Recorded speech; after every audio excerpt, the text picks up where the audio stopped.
Gledate oddajo Klepet ob kavi.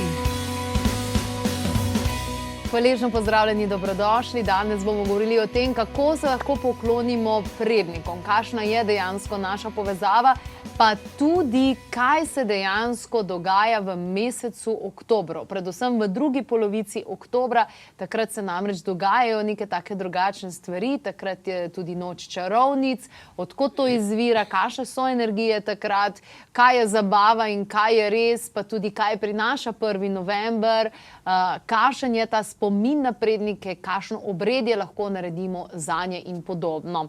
Tudi letos bomo v mesecu oktobru pripravili poseben dogodek, tokrat prav 2 dogodka, in sicer dušni večer, ki ga bo vodila Anita Reher, in pa nedelja za čarovnice s Kasandro. Obe danes v moji družbi lepo pozdravljeni in dobrodošli.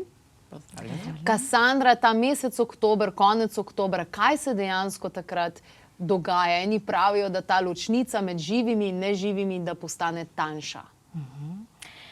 Ja, v bistvu res so verjeli naši predniki, da je ta zamik, oziroma pravzaprav ga ni, da lažje prehajamo potem skozi dimenzije razne.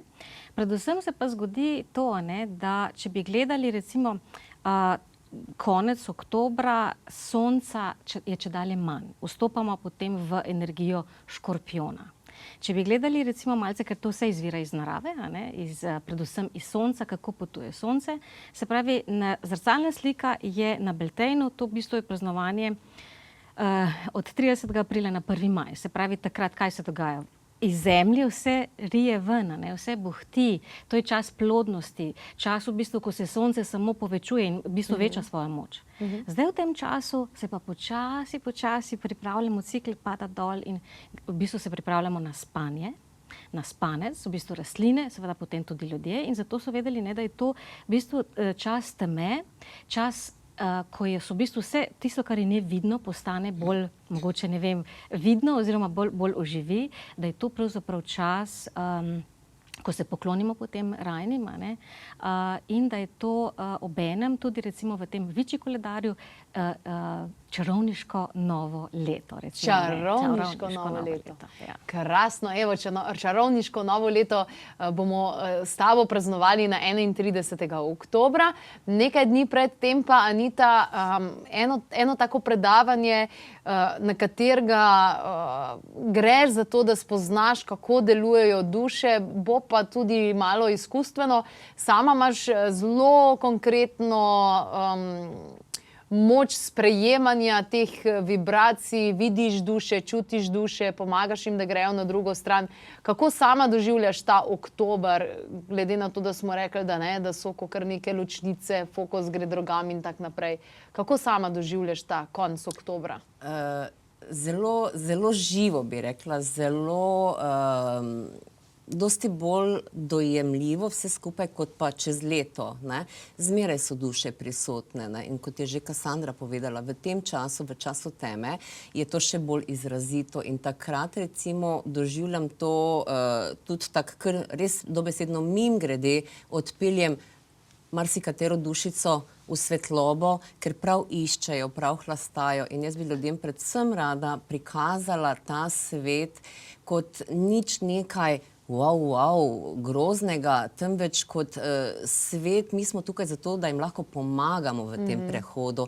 In če se tega ustrašimo, potem tudi začutijo to energije. One so itak ujete v času in prostoru in tukaj polne teh negativnih odsevov in so že v sebi nekako vibrirajo nižje kot pa mi. In mi smo tisti, ki jim tukaj ta prehod omogočimo. In to je eno tako zelo lepo in častno delo.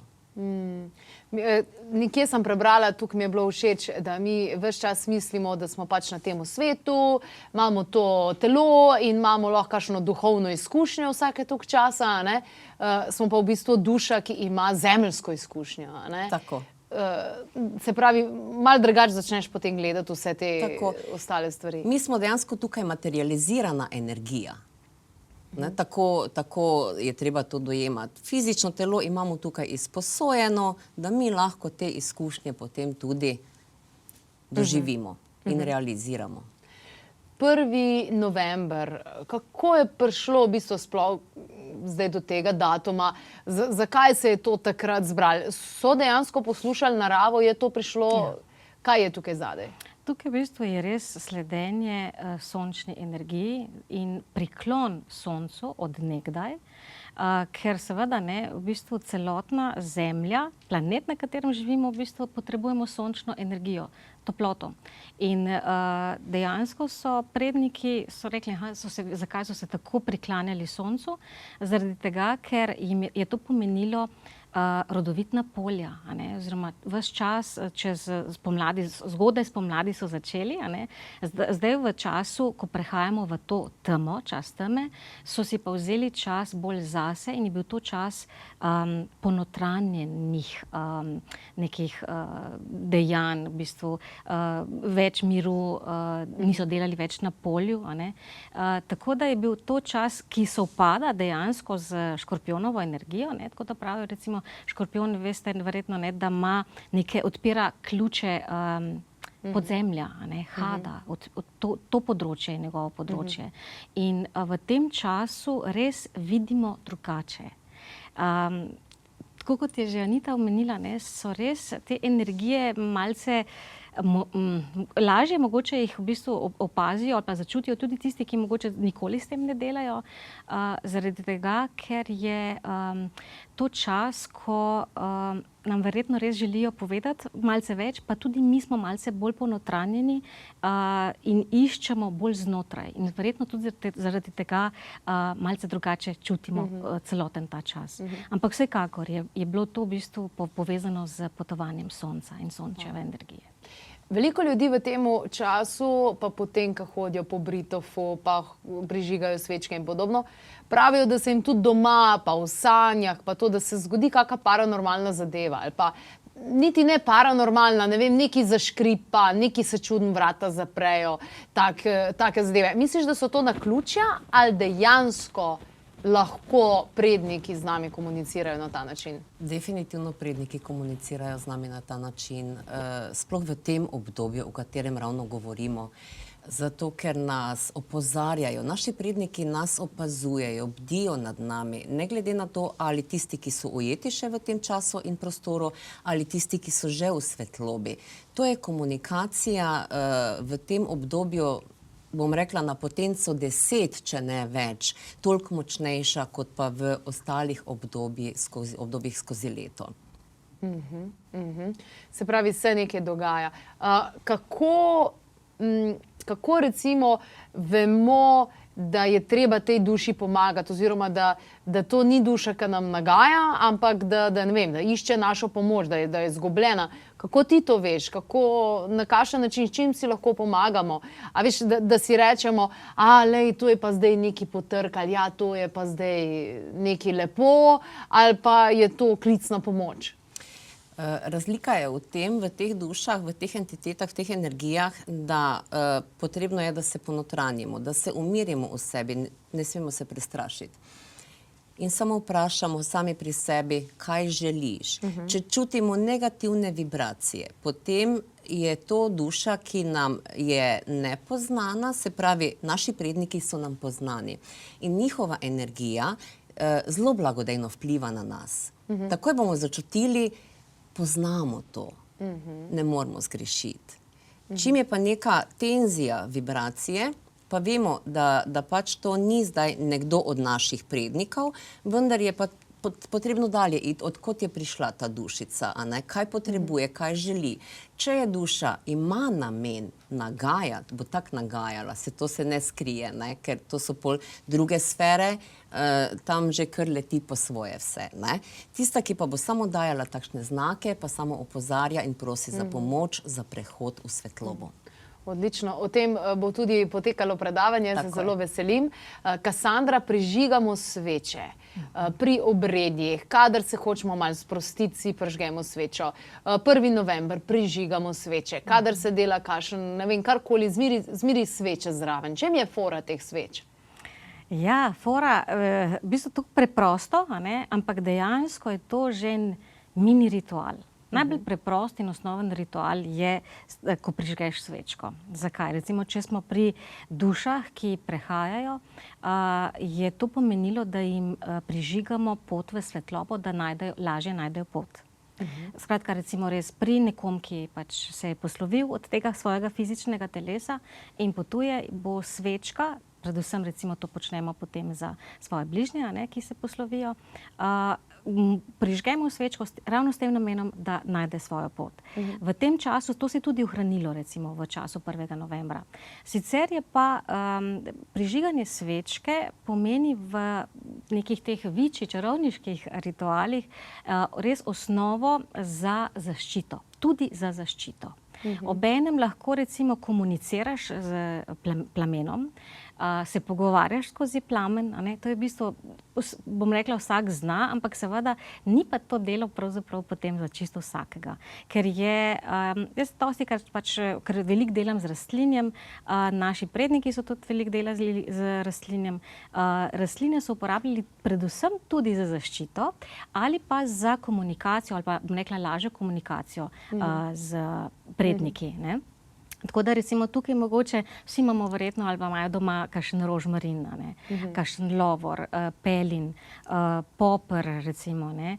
To so vse jabolka v končni fazi, ne. To v bistvu je kar lepo število rastlin, ki nam pomagajo bodisi, da zaščitimo prostor, lahko si seveda, če nimamo rastlin, pomagamo s kakšnim eteričnim oljem, pošpricamo s kakšnim hidrolatom prostor, obenem so pa rastlince, ker ima vsaka svojo frekvenco, pomagajo pri komunikaciji. Spravi, če želimo recimo skomunicirati, povabiti nekoga v ta svoj krog rituala, če se pogovarjamo tukaj pač zdaj v času recimo 1. novembra, kakšen pelin bi zelo priporočila, kakšen recimo rožmarin tudi, brin recimo, ne. Brin tudi v bistvu je izredna zaščita, če je koga recimo pa ne vem, nekaj tako strah, pa da si tega ne upa, kakšno koprivo naj si da zraven, ne. Kopriva ima eno največjih moči, da res odžene razne, bom rekla, neprijetne energije, ne. Wow. Se pravi, na tvojem čarovniškem večeru oziroma čarovniški nedelji bo zagotovo kar nekaj svečk? Bo. Seveda.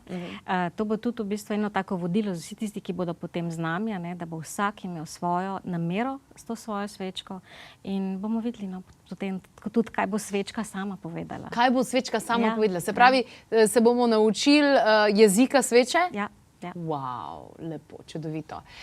Nekje sem prebrala, da kad ti nekomu prižgeš svečo, da je velika razlika, a je to una baterijska sveča, ki tam gori, ali je pa to recimo sveča iz čebeljega voska, ki dejansko da neko energijo v duši. Je to res? Ja. Mislim, jaz ne uporabljam nič drugega kot svečk, to, kar si menila, v bistvu seveda so najboljše potem res iz čebeljega voska, sami lahko potem tudi to naredimo doma, oziroma kakšnih drugih naravnih voskov, ampak definitivno element ognja, se pravi, da ti prižgeš, je potreben. Elektrika, tisto je tako lepo za videti, ampak v ritualu pa to ne gre skozi. To ne gre. Se pravi, ker sem brala tudi Pavel Matej Rak, slovenska knjiga mrtvih, zelo stara knjiga, to 15 let nazaj, se spomnim, ker sem to brala, da dejansko mi tudi z rezanim cvetjem in z svečami damo duši v bistvu to energijo. Se pravi, to je neka daritev? V bistvu ja. Po eni strani daritev, po drugi strani pa recimo, če imamo recimo, ne vem, bolj stvar komunikacije z onostranstvom, tako da je recimo to, kar sem že majčkeno prej omenila, spravim res kakšen rožmarin ali pa pelin, fajn je dati potem to takrat na oltar, zaradi tega, ker če želimo, ne vem, mogoče kakšen odgovor, kakšno sporočilo, bodi si tudi v sanjah, bo ta energija oziroma ta namera skozi rastlino delovala na ta način, da bomo lažje vzpostavili komunikacijo.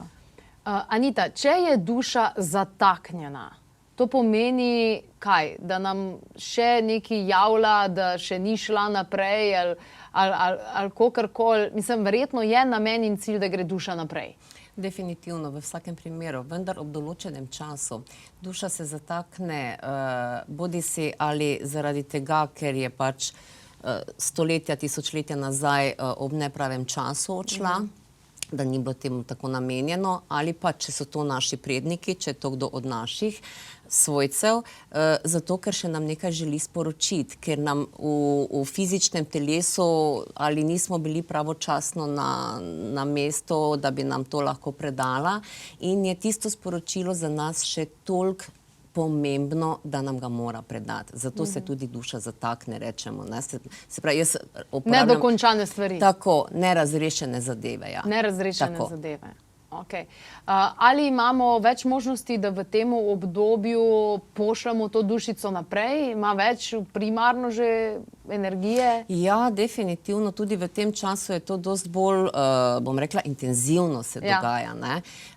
Vedno je ta možnost. Se pravi, če mi sred leta ugotovimo, da je tukaj se neka duša zapela, da ne more naprej, se tudi lahko to ne rabimo čakati ravno 1. novembra ali pa tega obdobja, vendar pa v tem obdobju je pa to še toliko bolj intenzivno. Kako je nekdo umrl? A je bila to nasilna smrt? A je bilo to zaradi starosti? A je bilo to zaradi bolezni? Ali karkoli nepričakovano? Ali to vpliva na to, kako se potem kasneje obnaša? Kako jo zaznavamo? Ja, seveda. Dejansko, recimo, prehajanja oziroma mogoče neka pomoč, sporočila, ki jih dobivamo potem iz tega dušnega sveta, so drugačna, v bistvu energija je drugačna. Tako tudi že Anita prej tudi omenila. Energija, ki je prijetna, ne, recimo, ne vem, da se potem sploh pri teh zataknjenih, to so bile ponovadi res kakšne grozne smrti, nasilne smrti. No, če so nepričakovano odšli, normalno, da je več nerazrešenih stvari. Ne? Ja. Je pa res, ne, recimo, če gre tudi mogoče potem tudi za naše prednike, se pravi našo linijo, tako po očetovi ali pa mamini strani, recimo, ne, je vedno, jaz tako bom rekla, vsem svojim tudi strankam svetujem, da tudi v tem času se pomirijo s svojimi predniki. Z vsemi temi energijami, karkoli se je dogajalo, da če čutijo, recimo, ne, da so oni tisti znotraj družine, da neko to pomiritev prinesejo, ker je to zelo, zelo pomembno tudi za potem, potomce, njihove potomce naprej. Skratka, na ta način pomiritve s predniki se marsikakšna, recimo, v končni fazi, tudi kakšna bolezen, kakšni negativni vzorci lahko prekinejo. Tako da mogoče malo premalo o tem ljudje razmišljamo. Odlično. Anita, na tvojem dogodku bo zelo veliko o dušah, o tem prehodu, tudi kakšno dušico boš odpeljala, ki bo zraven prišla, ne? Skratka, bo bolj fokusirano v to. Kassandra, na tvoji čarovniški nedelji, pa smo zdaj slišali, se bomo naučili jezika sveče, pa kaj še pripravljaš?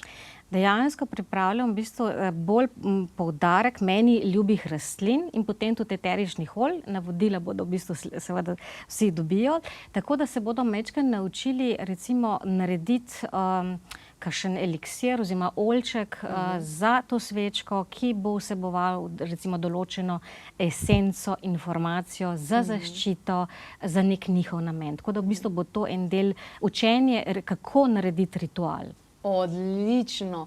Ker ritual, mislim, to moraš biti kar pripravljen na to, ne? To ne moreš kar tako, mislim... Vedno je tako, ne, da ti potrebuješ pač ti svoj mir, zato se bomo tudi pripravili, zato bomo tudi v miru začeli.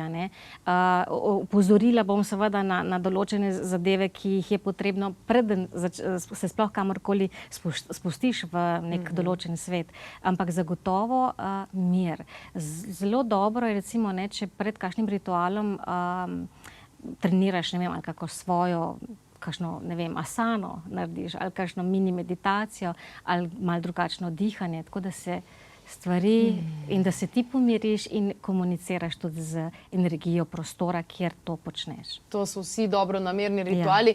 Anita, glede na to, da ti imaš to komunikacijo in s tem svetom umrlih tudi, a je njim to pomembno, da mi hodimo tja na Britov sveče prežigati? Ne. Njim je pomembno to, da se mi z njimi povežemo, če oni to želijo. Zato ne rabimo iti na Britov, ni to tisti kraj. Ni kraj toliko pomemben kot pa namera. In Na Britov ravno, če že gremo, dajmo si zaščito narediti, da si res ne privlečemo domov še vsega treh kamionov ostalih dušic, ki tam tavajo. To se lahko dejansko zgodi? Seveda, seveda. Ne. Kdo, kaj, prepopajo se na nas ali kaj? Tako, vsaka energija tale išče sebi kompatibilno energijo. Pač, recimo, jaz odgovarjam onmu, nekdo drugi odgovarja on je energiji, a ne? In ta kompatibilnost in se pol samo prepopajo gor in si lepo to peljemo domov. In to ni okej. Zato, ker ko mi gremo na pokopališča, vemo, da tam smo, to so žalostni trenutki, tam se spominjamo, odpremo se čustveno in to je ravno tisti pravi magnet za tele dušice, da pridejo. Kako te torej moramo zaščititi, preden gremo na pokopališče? Kakorkoli, ali je dovolj, da se miselno usmerimo, da gremo samo striktno svečko prižgemo, položimo tiste rožice in gremo. Ne postajamo tam, ne jočemo. Tisti, ko se malo bolj duhovno višji, že se znajo zaščititi ali z zlatim jajčkom, ali si naredijo svetlobni lok, ali kakorkoli. A ne? Vsak po svojih najboljših močeh, kolikor pač zna. Dovolj pa je že to, da se miselno fokusiramo, glej, tja grem zdaj svečko prižgati samo s tem namenom, naj jim sveti in to je to. Torej, ne žalujemo na pokopališču. Ne. Rej to delamo pol doma, ali kaj? Tako. Okay. To se mi zdi, da je to kar pomembno, ne? Da se pravi, čustveno se ne odpiramo tam. Ja, to je zlata jama tam, veš. Na splošno so vsa pokopališča yin energija, Ja. se pravi, vleče energijo. Tako da, če odvisno potem res od posameznika, jaz sicer odkar spomnim, sem zelo blizu ali pokopališč doma, ali delam na kakšnih starih pokopališčih, ampak vem, da v bistvu se moraš potem s temi energijami res pogovoriti in seveda, če jim, rekla, ustrezaš, te podprejo, v bistvu sobivaš, če ne, pa v bistvu ne moreš tam biti. Enostavno delajo vse na tem, da te odslovijo, recimo, iz tistega naslova. Wow. Ti greš na pokopališče? Jaz grem na pokopališče. Kako se zaščitiš, ali karkoli?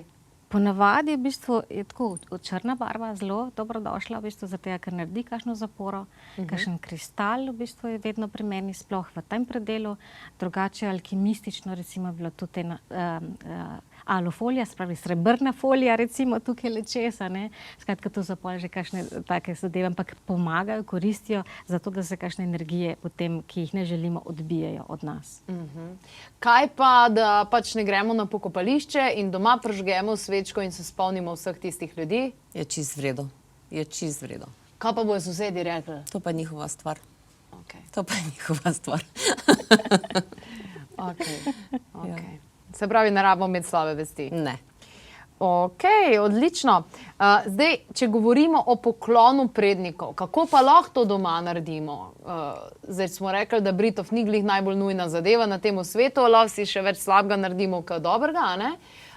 Kako bomo doma se poklonili prednikom, oziroma a sploh rabimo to narediti? Zakaj bi sploh razmišljali o njih? Saj oni so stvar preteklosti. Mi gremo naprej.